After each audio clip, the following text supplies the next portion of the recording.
The blight had ravaged the land for months, and the armies of the great kings had amassed for one last stand. As the sun burst through the clouds that boiled and churned in the dark sky above, it illuminated a vast, seething horde of darkspawn, with the archdemon at its head. And it was then, when courage seemed to fail, and all lost to death and despair, that the Grey Wardens came.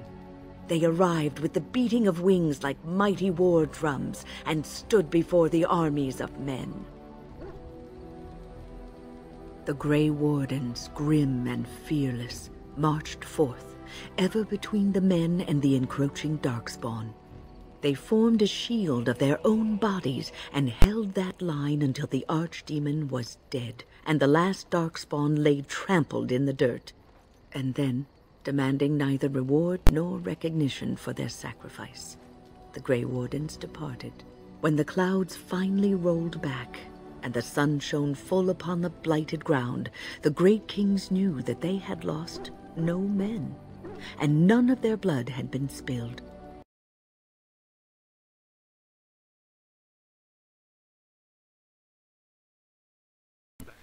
When the first blight struck the lands, a group from the Enderfells deserted their king's army, believing that the Darkspawn were the greatest threat, and dedicated the rest of their lives to ending the first blight.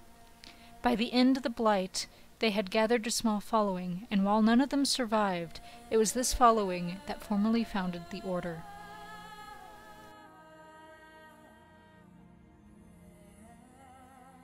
Being recruited into the Grey Wardens can happen in a number of different ways.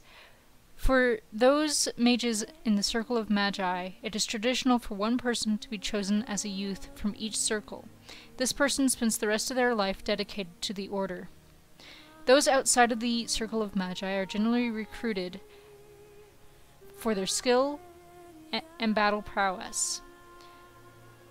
However, there is another method that the Wardens sometimes use in order to recruit, called the Rite of Conscription. This was founded after the First Blight, so that the Wardens were able to recruit whoever they needed in order to win the Blights. It is rarely done and sometimes has grave consequences. However, when using the Rite of Conscription, they are able to recruit anyone from the lowest peasant to the firstborn son of a king. Join us, brothers and sisters.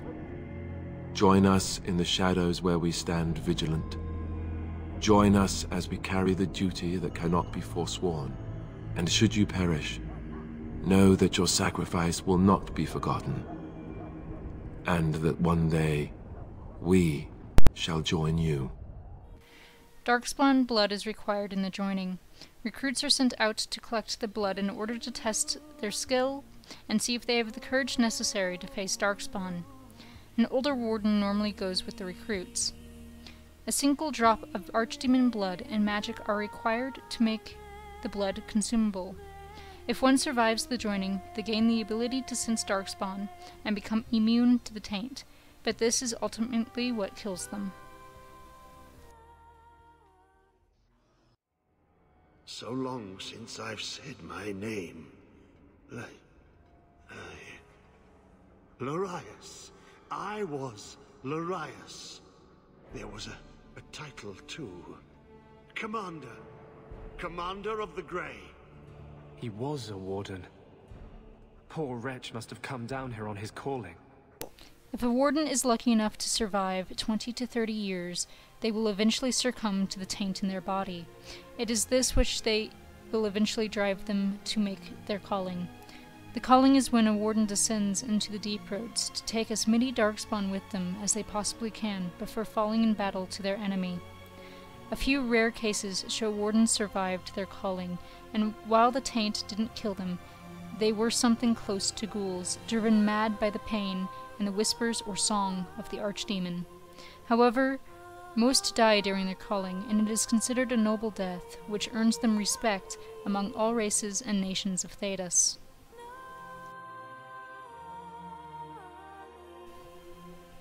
Only wardens can kill an archdemon.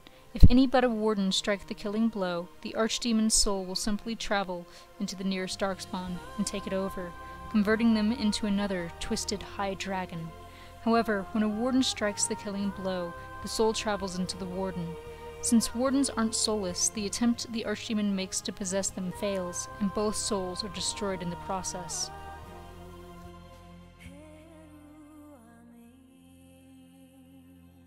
Any person accepted by the wardens who have yet to undergo the joining. They are given a rank because they have chosen to give up their country and family in service to fighting the Darkspawn. Many, however, do not survive the joining, but their names are renumbered, collected and Weishaupt to remember their sacrifice. Warden. The rank is given to those who have survived the joining, though on paper it is recorded as Warden Ensign. Senior Warden. This is a title given to the veteran wardens, deserving of special privilege. In some countries, the rank is called Warden Lieutenant instead. Warden-Constable. These wardens are second in command of an area under the Warden-Commander. They are given responsibilities to act as field commander or oversee matters when the commander is called away for other duties. Warden-Commander, formerly called Commander of the Grey. They are the leaders of the order in any one region of Thedas. Since the disappearance of griffins, warden-commanders rarely answer to anyone and can run their branches as they see fit. However, in some small senses, they still answer to the first warden, who retains the right to call any commander to Weishaupt as they see fit. Chamberlain of the Grey. The senior archivist of the order. They maintain correspondence between the warden-commanders and the first warden. Even though they outrank commanders, they generally are not leaders of armies. High Constable. Back when griffins were still around, the High Constable was the aerial commander and was second to the first warden. However, after the griffins vanished, they are now the public face of the wardens and act as ambassador of the Anderfell's High King, and leading the recruitment of wardens within the Anderfells. First Warden, the official head of the order who lives in Weishaupt. Since the disappearance of the griffins, the leadership role of the First Warden has taken a hit, since communication is harder between Weishaupt and the rest of Thedas.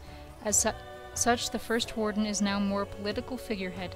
Military command falls to the ranking Warden-Commander of any given region.